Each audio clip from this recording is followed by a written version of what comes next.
എല്ലാവർക്കും നമസ്കാരം. ദുരിതപ്പെയ്ത്തിനിടയിൽ ഉള്ളുലയ്ക്കുന്ന ചില കാഴ്ചകളുണ്ട്. അത് കാണണമെങ്കിൽ മനസ്സാക്ഷി വേണം. മതി, മനുഷ്യത്വം വേണം. മനുഷ്യത്വമുള്ളവർക്കും മനസ്സാക്ഷിയുള്ളവർക്കും ആ ഉള്ളുലയ്ക്കുന്ന കാഴ്ചകൾ കണ്ടു നിൽക്കാൻ സാധിക്കില്ല. പണ്ട് കേരളത്തിൻ്റെ ജലസേചന വകുപ്പ് മന്ത്രിയായിട്ടുള്ള ആദരണീയനായിട്ടുള്ള പി ജെ ജോസഫ് സാർ ഒരു ഡയലോഗ് പറഞ്ഞ് നിങ്ങൾക്ക് ഓർമ്മയുണ്ടോ? എനിക്കുറങ്ങാൻ സാധിക്കുന്നില്ല. മുല്ലപ്പെരിയാർ അണക്കെട്ടിൻ്റെ ഒരു ഭീഷണിയുണ്ട്. ഈ ജനങ്ങളുടെ മേലെ വന്ന് വീഴാവുന്ന ഈ വലിയ ദുരന്തം കണ്ടിട്ടാണ് അദ്ദേഹം അങ്ങനെ ഒരു ഡയലോഗ് പറഞ്ഞത്. അദ്ദേഹത്തിന് അങ്ങനെയെങ്കിലും പറയാൻ തോന്നി. ഞങ്ങളുടെ ചാലക്കുടി നിയോജക മണ്ഡലത്തിലേക്ക് വന്നു കഴിഞ്ഞാൽ പ്രിയപ്പെട്ടവരെ, മാരാങ്കോട് എന്ന് പറഞ്ഞൊരു പ്രദേശമുണ്ട്. ഇതാണ് നിങ്ങളുടെ കാനാൻ ദേശം എന്ന് പറഞ്ഞ് ദുരിതത്തിൽപ്പെട്ട് കിടക്കുന്ന ഒരു ജനതയെ പലായനം ചെയ്യിപ്പിച്ച് പുറപ്പാട് പോലെ നടത്തിച്ച് ഈ കാനാൻ ദേശത്ത് കൊണ്ട് കശുവണ്ടിത്തോട്ടത്തിൽ കൊണ്ട് പാർപ്പിച്ചു. ഇന്നേക്ക് എത്ര നാൾ അവരനുഭവിക്കുന്ന ദുരിതത്തിൻ്റെയും ദുരന്തത്തിൻ്റെയും വർണ്ണനകൾ കൊണ്ട് മാധ്യമത്താളുകൾ എല്ലാം തന്നെ സജീവമാണ്. സംവിധാനങ്ങളുടെ വകുപ്പ് മേധാവികളും മന്ത്രിമാരും ഒക്കെ വന്നു പോകുന്നു.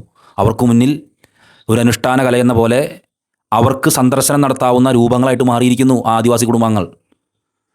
മക്കളോടൊപ്പം കിടന്നുറങ്ങുന്നതിനിടയിൽ പുലി പിടിച്ചു കൊണ്ടുപോകുന്ന ഒരു ദുരന്തമുഖത്ത് നിന്ന് തങ്ങൾക്ക് എവിടെയെങ്കിലും ജീവിക്കണമെന്നുള്ളൊരു ആഗ്രഹം കൊണ്ടാണ് ഈ പറയുന്ന കാനാൻ ദേശം മാരാങ്കോട് ഈ കശുവണ്ടിത്തോട്ടത്തിലേക്ക് അവരെ കൊണ്ടുവന്ന് പാർപ്പിച്ചത്. കഴിഞ്ഞ സർക്കാരിൻ്റെ കാലത്ത്, LDF സർക്കാരിൻ്റെ കാലത്ത് അന്നത്തെ ആദരണീയനായിട്ടുള്ള കളക്ടർ ഉൾപ്പെടെയുള്ള സംവിധാനങ്ങൾ ഈ ഭൂമി നിങ്ങൾക്കാണെന്ന് പറഞ്ഞുകൊണ്ട് അവരെ ഇവിടെ കൊണ്ട് പാർപ്പിച്ചു. ഫോറസ്റ്റ് സംവിധാനങ്ങൾ കൃത്യമായി തന്നെ വഴിമുടക്കി നിൽക്കുന്നു. തീർച്ചയായിട്ടും ഇങ്ങനെ ഈ കുടുംബങ്ങളെ ഇവിടെ കൊണ്ടുവന്ന് പാർപ്പിക്കുന്നതിന് മുൻപ് ആലോചിക്കുകയും ചെയ്യേണ്ടതായിട്ടുള്ള കാര്യങ്ങൾ ഒരുപാടുണ്ടായിരുന്നു. ആദിവാസി ജനവിഭാഗങ്ങളാണ്, അവർക്ക് താമസിക്കേണ്ട സ്ഥലങ്ങളും ഏരിയകളൊക്കെ എവിടെയായിരുന്നു? ഇന്ന് ഈ പാവങ്ങൾ ഈ കശുവണ്ടിത്തോട്ടത്തിൽ വന്ന് കിടന്ന് ദുരിതയാതന. നിങ്ങളൊന്ന് ചിന്തിച്ചു നോക്കുക. ഇത്രയും വലിയ മഴ പെയ്യുമ്പോൾ സിമൻറ്റ് മണ്ണ് കൊണ്ടുണ്ടാക്കിയ വീട്ടിൽ താമസിക്കുന്നവർക്ക് വരെ പേടിയാവുന്നു. വെറും ഷീറ്റ് മാടങ്ങളിൽ ജീവിക്കുന്ന ഈ പാവപ്പെട്ടവരുടെ അവസ്ഥ ഇന്നലെ പോയപ്പോഴാണ് അറിയാൻ സാധിച്ചത്. ചെളിമയമാണ് ഇവരുടെ വീടിൻ്റെ ഉള്ളിലൊക്കെ. നമ്മളെപ്പോലെ തന്നെ കൊച്ചു മക്കളടക്കമുള്ളവരൊക്കെ, അമ്മമാർ ഒക്കെ ഉണ്ട് ഇതിൻ്റെ ഉള്ളിൽ. ഇവരുടെയൊക്കെ ജീവിതം കണ്ടു കഴിഞ്ഞിട്ടുണ്ടെങ്കിൽ ആർക്കാണ് കിടന്നുറങ്ങാൻ സാധിക്കുക? പക്ഷേ ജനാധിപത്യ സംവിധാനങ്ങളുടെയും ഉദ്യോഗസ്ഥ സംവിധാനങ്ങളുടെ ഒരാൾക്ക് പോലും ഉറക്കത്തിന് യാതൊരു പ്രശ്നവുമില്ല. നരകയാതന നിന്ന് ജീവിക്കുന്ന കുടുംബങ്ങൾ, ഇവരുടെ കാര്യത്തിൽ ആരാണ് ഇടപെടേണ്ടത്? ഞാനിപ്പോൾ ഇത് ഇങ്ങനെ പറയാം, ഞാൻ തന്നെ കുറേ വാർത്തകൾ ചെയ്തിട്ടുണ്ട് ഇവരുടെ. ഇന്നലത്തെ മഴ, ഇന്നലെ കാലത്തും രാത്രിയിലൊക്കെ പെയ്ത മഴയുടെ അവസ്ഥ നിങ്ങൾക്കറിയാം. ആ മഴയത്ത് ഈ കുടുംബങ്ങളുടെ സ്ഥിതി എന്താണെന്നുള്ളത് ആരെങ്കിലും ചിന്തിച്ചിട്ടുണ്ടോ? കുറച്ച് വെളിച്ചെണ്ണയും പഞ്ചസാരയും കുറച്ച് അരിയും കൊണ്ട് വായിലേക്ക് തിരികെ കൊടുത്തു കഴിഞ്ഞാൽ തീരുന്നതാണോ അവരുടെ ഈ ദുരിതം? എന്ന് കിട്ടും അവർക്ക് അർഹതപ്പെട്ട ഭൂമിയുടെ അടിസ്ഥാന രേഖകളടക്കമുള്ള കാര്യങ്ങൾ? എന്നാണ് അവർക്ക് അവിടെ ഒരു വീട് പണിയാൻ സാധിക്കുക? ഒരു മരച്ചില പോലും വെട്ടാനായിട്ട് അവർക്ക് സാധിക്കില്ല. മരക്കൊമ്പുകൾ വീണ് ഈ ഷീറ്റ് മാടങ്ങൾ അത് മുഴുവൻ ഇടയ്ക്കിടയ്ക്ക് തകരും. ഇന്ന് ഓരോ വീടിൻ്റെ ഉള്ളിൽ കുട്ടികളടക്കമുള്ള ഒരു ചെളി കിടന്ന് മറിയാണ്. എന്തായിരിക്കും സ്ഥിതി? അവർ ആദിവാസികളാണല്ലോ, അവർക്ക് കുഴപ്പമൊന്നുമില്ല. അങ്ങനെയാണോ നമ്മുടെ ചിന്ത? അവർ ആദിവാസികൾ. ഈ കുടുംബങ്ങളുടെ ഈ ദുരന്ത ജീവിതത്തിന് തീർച്ചയായിട്ടും സംവിധാനങ്ങൾ കണക്ക് കൊടുക്കേണ്ടി വരും.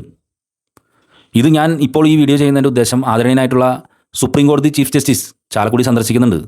ഈ ആദിവാസികളുടെ ക്ഷേമത്തിനും അവർക്ക് സർട്ടിഫിക്കറ്റുകളും മറ്റു കാര്യങ്ങളും പരാതികളൊക്കെ കേൾക്കാനൊക്കെ ആയിട്ടാണ് അദ്ദേഹം വരുന്നത്.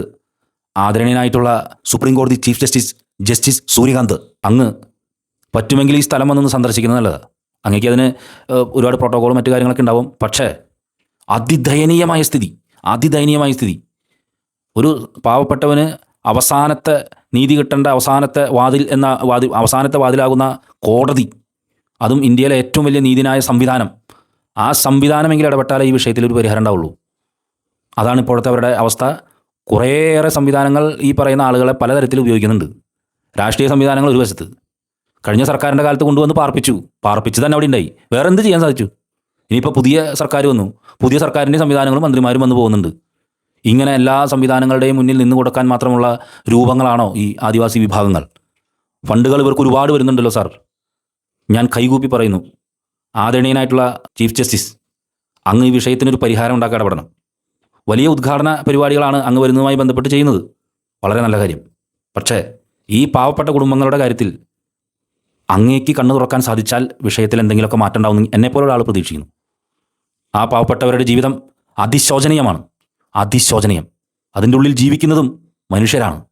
ഈ ദുരിതപ്പെയ്ത്തും കടന്നുപോകും എന്ന് നമുക്ക് വിശ്വസിക്കാം. പക്ഷേ ഈ ദുരിതപ്പെയ്ത്തിനിടയിലും ഉള്ളുലയ്ക്കുന്ന ഇത്തരം കാഴ്ചകൾ കണ്ട് അല്പം ആർദ്രതപ്പെടാനെങ്കിലും സാധിക്കണമെങ്കിൽ മനസ്സാക്ഷി ഉണ്ടാകണം. മനസ്സാക്ഷിയുള്ള നാൽക്കവലകളും മനസ്സാക്ഷിയുള്ള തെരുവോരങ്ങളും മനസ്സാക്ഷിയുള്ള ഗ്രാമങ്ങളും പട്ടണങ്ങളും ഒക്കെ ഉണ്ടാകണമെന്നാണ് എനിക്ക് പറയാനുള്ളത്. നന്ദി, നമസ്കാരം.